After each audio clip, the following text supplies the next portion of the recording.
Bandai Namco is known for teasing at Xbox conferences, but From Software likes to reveal things at the Game Awards, so I'm hoping against all evidence that it's finally time to see something for the secretive title, Elden Ring. A lot of the ideas here are based on the information discussed on the Elden Ring wiki, and a lot of it comes from my previous video, our Next Souls Wishlist. Be sure to check these out. Despite seeing nothing but a short trailer that has given rise to a slew of memes on Reddit and others, we do have quite a lot of information about Elden Ring. This came from the developer interviews with select outlets. Here's a refresher of things we do know. Elden Ring has been in production since the end of the Dark Souls 3 DLC. This is in contrast to Sekiro, that began production in 2015 after Bloodborne. Elden Ring will release on PC, Xbox One, and PlayStation 4. Bandai Namco is publishing and has registered the Elden Ring IP. Elden Ring release date from our observations. The release window for this game is unlikely to match From Software's traditional March-April, and is more likely to fall into Dark Souls' September-October release. Elden Ring is a third-person action RPG with a fantasy setting. Gameplay is not so far from Dark Souls. Elden Ring belongs in the same genre. A plethora of weapons, magic and builds, and a focus on RPG elements. From Software expects equipment variety to be larger than Souls in this regard. No main fixed protagonist.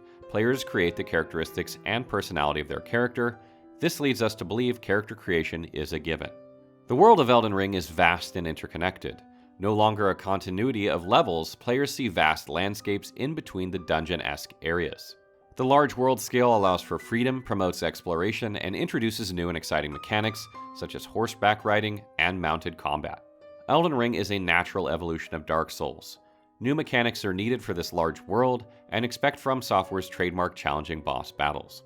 Towns won't be full of villagers, merchants, and the like, and instead there'll be ruins, dungeons, and exploration hubs.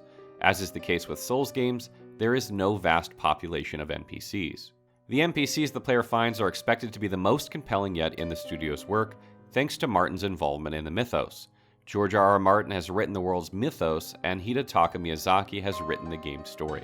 The story will be revealed through fragments of environmental storytelling as in previous Souls games.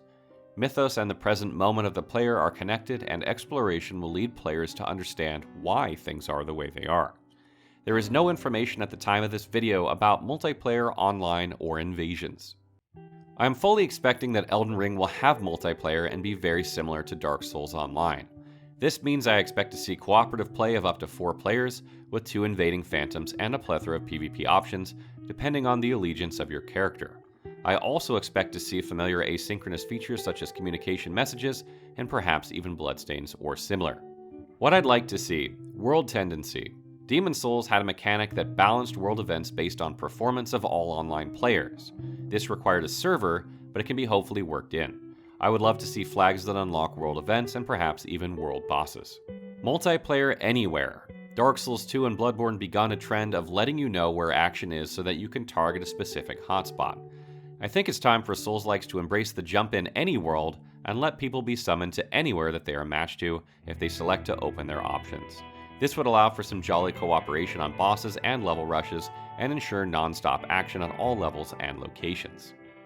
Dark Souls and Bloodborne had some flags that changed the world state, and certain events triggered NPCs coming and going, side quests unlocking, and even NPC deaths. This is most certainly going to be the case for the upcoming game as well.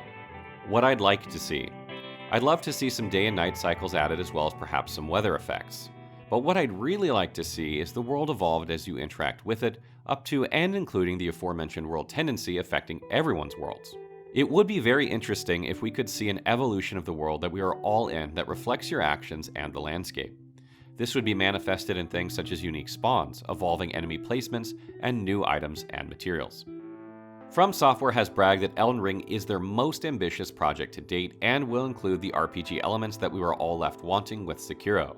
This means that spells, builds, and weapon variety are back. What I'd like to see: I'd love to see weapon evolution. The tried and tested crafting system could benefit from some more obscure punishing mechanics of Demon's Souls and Dark Souls, but more than anything, I'd like to see some sort of Diablo-esque legendary item approach to unique and powerful drops. Bloodborne tinkered with the idea of adding drops to specific dungeons, and it could be time for From Software to explore a middle ground between its traditional weapon stoicism and Neo's happy fountain of loot. Additionally, I've made a case before that the next From Software game should consider sets.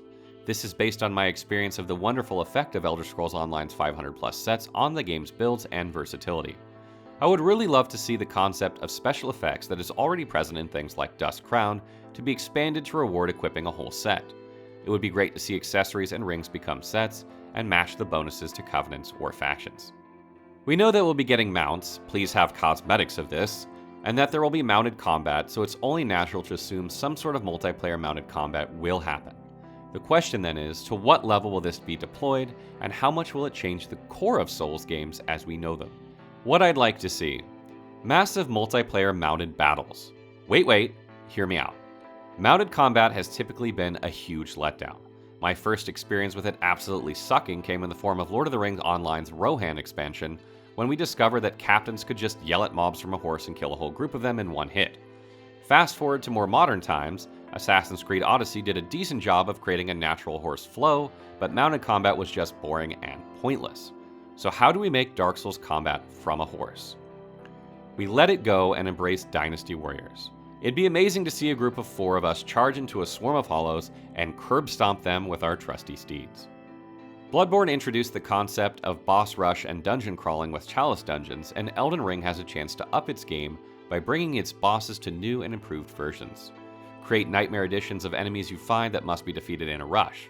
I previously related this to Dragon's Dogma's Bitter Black Isle and Everfall. What I'd like to see: a full-on endgame dungeon experience that allows me to take on familiar enemies but makes them endgame ready and gives me significant rewards. Make the best crafting materials drop from here, introduce some unique items such as special weapons, spells, or armors, or maybe even sets. It is very likely that Elden Ring will feature covenants or factions that your character will ally with. This has been a staple in From Software games, and I do not expect it to go away. Therefore, I'm very much looking forward to seeing this develop into a full or organized multiplayer war. What I'd like to see: territory battles. Wouldn't it be great if your faction was fighting for acquiring and keeping disputed territory? Similar to Elder Scrolls Online's PvP, we could be seeing asynchronous world event results, or a much more direct join ongoing battle royale. Either way, the sky's the limit for the gameplay possibilities if the concept of covenants is expanded to decidedly affect gameplay rather than just being a decoration and something to do to unlock a spell.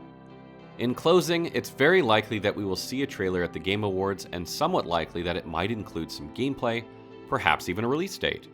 I am quite excited to see what is shown and very excited for 2020 to roll in and finally get some definitive replies on gameplay concepts. What is it that you want to see? What out-of-the-box ideas have you been wanting From to tinker with? Are you hoping Sekiro influenced the game? Let us know in the comments.